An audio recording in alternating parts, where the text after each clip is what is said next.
অমরকেশী বইমেলা শুধু একটি মেলা নয়, এটি বাঙালির সংস্কৃতি, ইতিহাস এবং ভাষার আবেগে গাথা এক অনন্য ঐতিহ্য। এই মেলার ইতিহাস স্বাধীন বাংলাদেশের ইতিহাসের সঙ্গেই যেন সমান্তরালভাবে চলেছে। 1972 সালের 8 ফেব্রুয়ারি ভাষা শহর ঢাকার এক কোণে খুবই সাধারণ এক দৃশ্য দিয়ে শুরু হয়েছিল আজকের এই বিশাল বইমেলার যাত্রা। প্রকাশক চিত্তরঞ্জন সাহা সেই দিন ঢাকা বিশ্ববিদ্যালয় সংলগ্ন বর্ধমান হাউস প্রাঙ্গণের বটতলায় এক টুকরো চটের ওপর কলকাতা থেকে আনা মাত্র 32টি বই সাজিয়ে বসেছিলেন। সেখান থেকেই শুরু হয়েছিল অমর একুশে বইমেলার পথচলা। সময়ের সঙ্গে সঙ্গে এই মেলা হয়ে উঠেছে দেশের সবচেয়ে বড় সাংস্কৃতিক উৎসবগুলোর একটি। বছরের পর বছর পাঠকের ভিড় আর প্রকাশনার সংখ্যা এত বেড়েছে যে বাংলা একাডেমি চত্বরেই আর জায়গা হচ্ছিল না। তাই 2014 সাল থেকে মেলাকে সম্প্রচার করা হয় পাশের সোহরাওয়ার্দী উদ্যান পর্যন্ত। এই ঐতিহ্যের ধারাবাহিকতায় আমরাও ঘুরে এলাম অমর একুশে বইমেলা 2026-এ। বইমেলা আছে আর সেখানে খেলাধুলার বই থাকবে না, তা কি হয়? তাই মেলার ভিড়ের মধ্যে একের পর এক স্টল ঘুরে আমরা খুঁজছিলাম ক্রিকেট আর ফুটবল নিয়ে লেখা কিছু বই। কিন্তু খোঁজ করেও খুব একটা বইয়ের সন্ধান মিলছিল না। তবু খোঁজ থেমে থাকেনি। শেষ পর্যন্ত কাঙ্ক্ষিত সেই বইয়ের দেখা মিলল বাতিঘর প্রকাশনীর স্টলে। সেখানেই পাওয়া গেল বাংলাদেশের নারী ক্রিকেটের ইতিহাস নিয়ে লেখা গুরুত্বপূর্ণ একটি বই।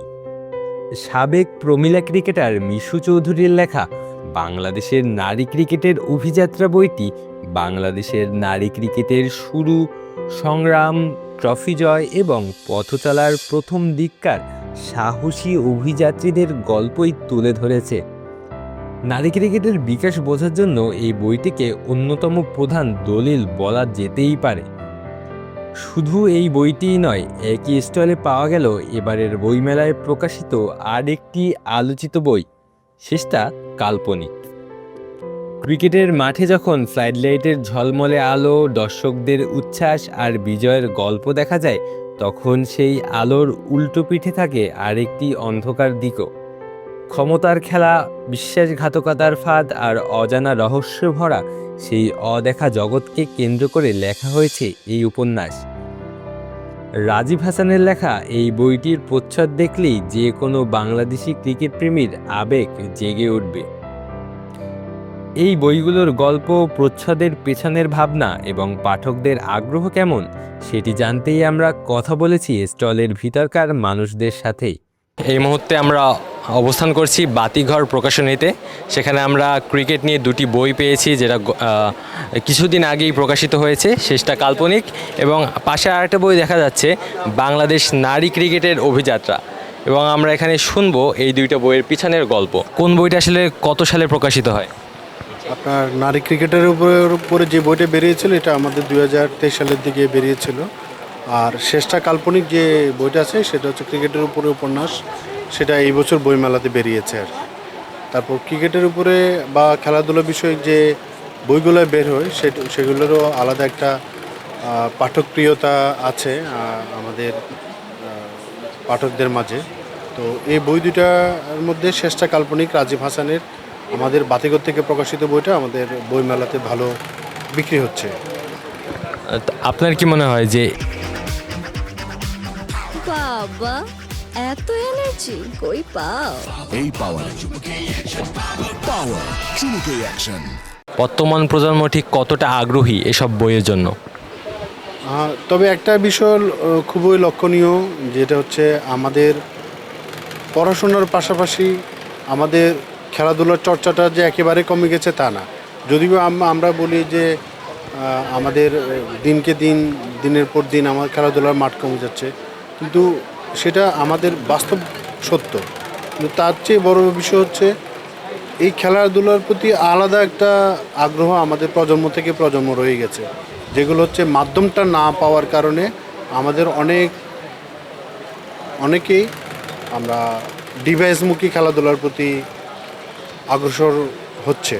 এটার একটা কারণ সেটা হচ্ছে আমাদের মাধ্যমটা চেঞ্জ হয়ে গেছে, কিন্তু আগ্রহটা কমে নেয়। প্রতি বছরই আমাদের বইমেলা হয়ে থাকে, এবছরের আয়োজন নিয়ে কতটা সন্তুষ্ট?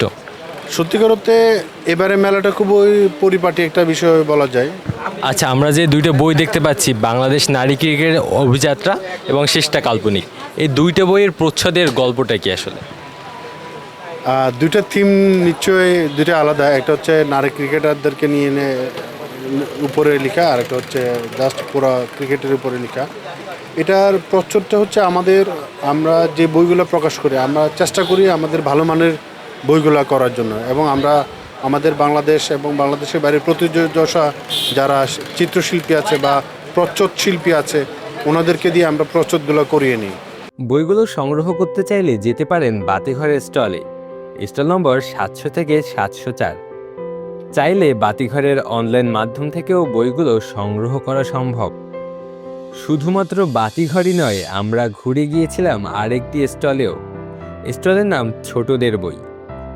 ছোট সোনামণিদের জন্য বেসিক জ্ঞান, গল্প আর শিক্ষামূলক নানা বইয়ের সমাহার রয়েছে এখানে। এই স্টলেই পাওয়া গেল শামসুজ্জামান শামসের লেখা দুটি মজার বই। ছোটদের প্রিয় 10 দেশের 10 ফুটবলার এবং 10 দেশের 10 ক্রিকেটার।